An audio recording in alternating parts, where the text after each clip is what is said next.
Hi everyone, I'm Dawn. Welcome to my channel. Thank you for visiting with me today. So the reason I'm filming this in my car is because I don't want to forget anything I'm going to say, and I tend to forget. So this is better than filming it right before or right after I make the cooking video. So this is a cooking video. Obviously I'm not going to cook it in my car, but so I'm making, it's a Mexican thing I make for Eric. It's, you know, ground beef, cheese, a little bit of beef stock, some, you know, sauciness, and cheese. I know I said cheese already. And in a perfect world, oh, and rotel. And in a perfect world, fresh tomato, some fresh cilantro, and fresh corn. There's no fresh corn anywhere. There are tomatoes and cilantro in the places I've been to check for it, but all of it is gross. Like the cilantro, a little trick about cilantro if you don't know. Now obviously this isn't for people who don't like cilantro, because you're never gonna care anyway, but for cilantro, an excellent way to tell if it's good or not is smell it. If it smells like wet dog, and I know you're like, wet dog? Well, all wet dogs smell a little different. You will know when you smell it. Wet dog. If it smells like wet dog, don't get it. It's not gonna taste good. And where is it? I hear an alarm. Keep an eye out for it. But so one time I was at the store with Eric, and I asked him to go grab some cilantro, and he knows how nitpicky I am. And I said, just smell it. If it smells like wet dog, it's not good. You smell a couple of them and they all smell like wet dog, we're just not going to get any, because that means it's all just a wet dog mess. So he was like, he didn't think he could do it, but as soon as he smelled it, he was like, that smells like wet dog. And he was like, I'm not getting that, because Dawn told me not to. And he's used that rule a couple times when he's gone to the store to buy cilantro. He knows wet dog equals no go. So anyway, if it smells like wet dog, it's not good. So anyway, so this is my introduction for the cooking video. I'm just meandering.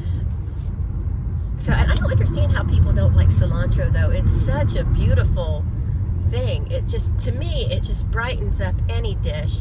And that's another crappy thing. I was going to make some cilantro lime rice, but because I can't find a good fresh cilantro, that's not going to happen either. So we're just going to have the Mexican beef thing. And so it's a Mexican beef dish, like with cheese, beefy and cheesy, and we serve it with chips.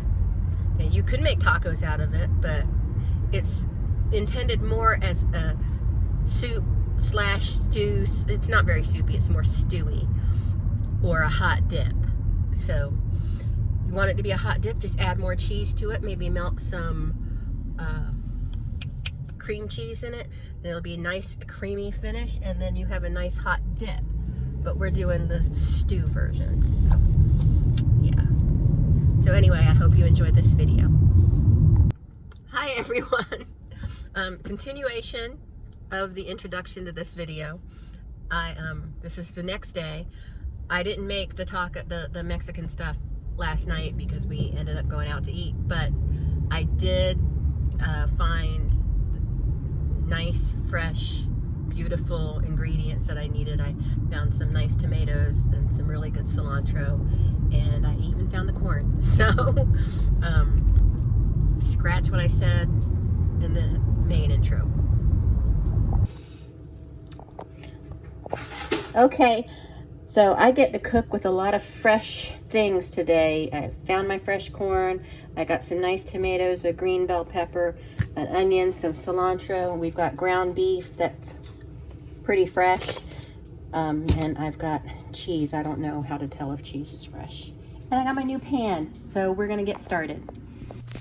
Okay, so we're starting with a medium to large onion, and we're gonna cut it in half and then slice it up and just cut it into small manageable pieces. We're gonna use 1/2 of the onion for the stew and the other half for the Pico de Gallo I'm making. So we're starting with just a little tiny bit of oil in my pan. It's a nonstick pan. It's probably not even necessary, but because it's a new pan to me and I don't know how it's going to behave, I'm going to use a little bit of oil.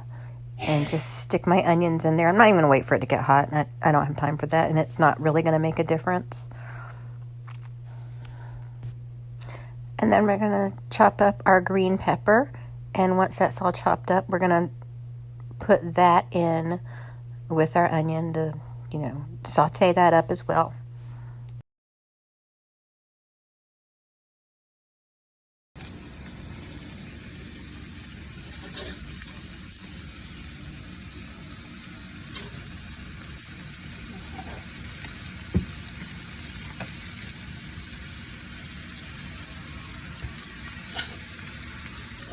So while the onions and pepper are cooking, I'm going to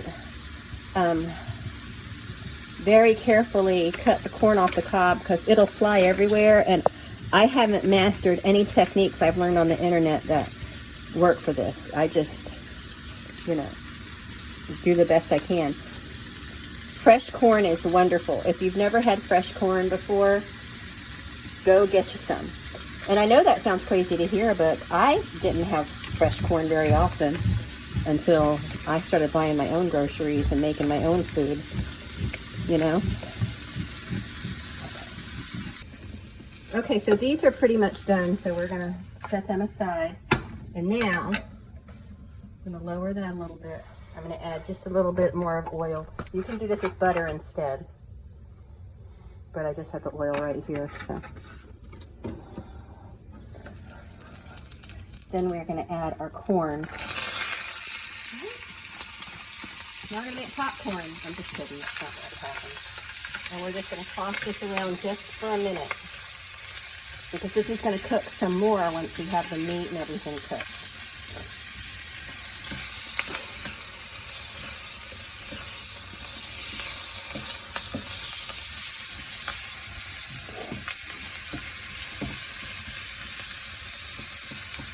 Okay, that's it. And we just put that right in there with our vegetables.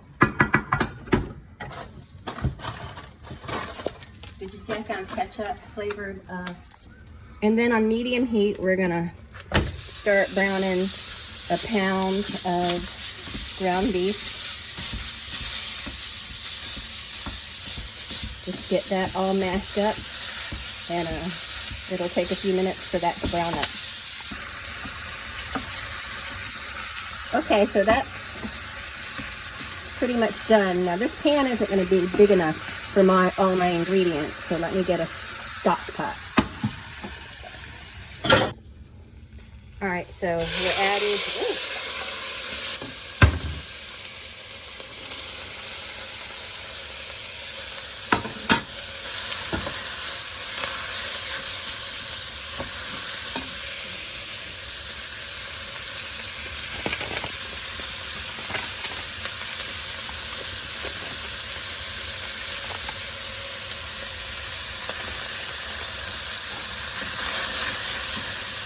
Marshall, would you be offended if I could put beans in this? Because it'll be mixed in. It's going to be refried beans, so they'll be mixed in really good. It's just so I can get a bigger dose of protein. Okay. Actually, I don't think I'm going to do that because that's already a lot of food. You do have beef broth. You do have beef broth.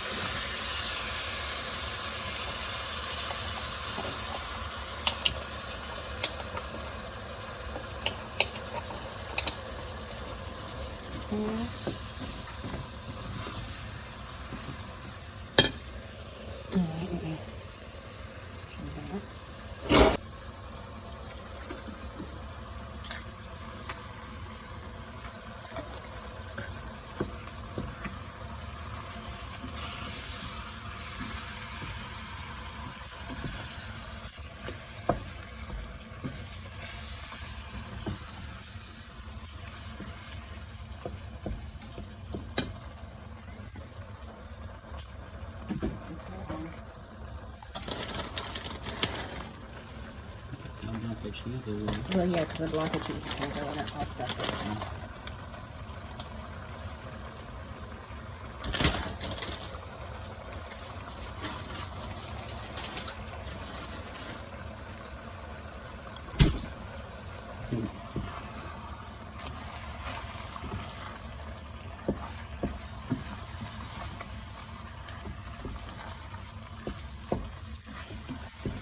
Okay, so while that simmers, we're gonna make the salsa. Okay. So now we're gonna make my pico de gallo. So I've got, this is part of the onion I cut up that I reserved for this. Here, there's a corn silk. So we're gonna take some tomatoes and seed them. So I'm gonna go seed these right over the garbage can. I'll be right back. Okay. Okay. So now we're just gonna chop up our, I was gonna say apple. This is a tomato. This is not an apple, although apple salsa would probably be really good.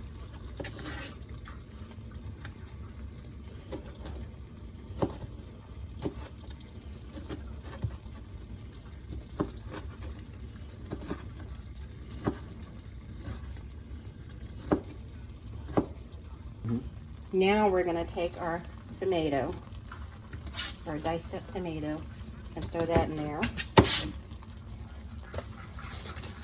Now we've got a bunch of cilantro. I'm just going to chop it up.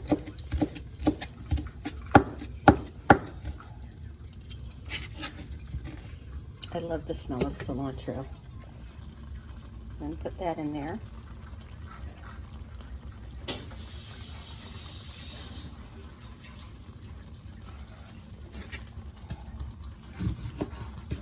Now we're going to take our lime and squeeze the juice of a lime in here.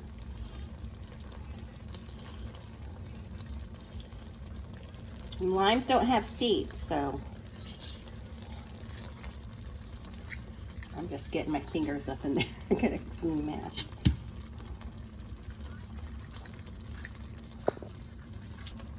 And then we're going to do a little bit of salt. And just toss it all together. If I had cumin, I would put cumin in it, but I don't have any cumin. So anyway, that's my pico right there. Okay, so here it is. It's all done. Eric's home, so we're gonna fix his and then find out what he thinks of it.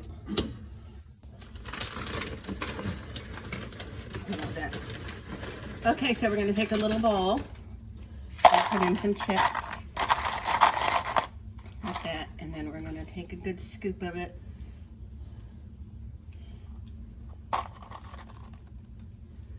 And put that on top.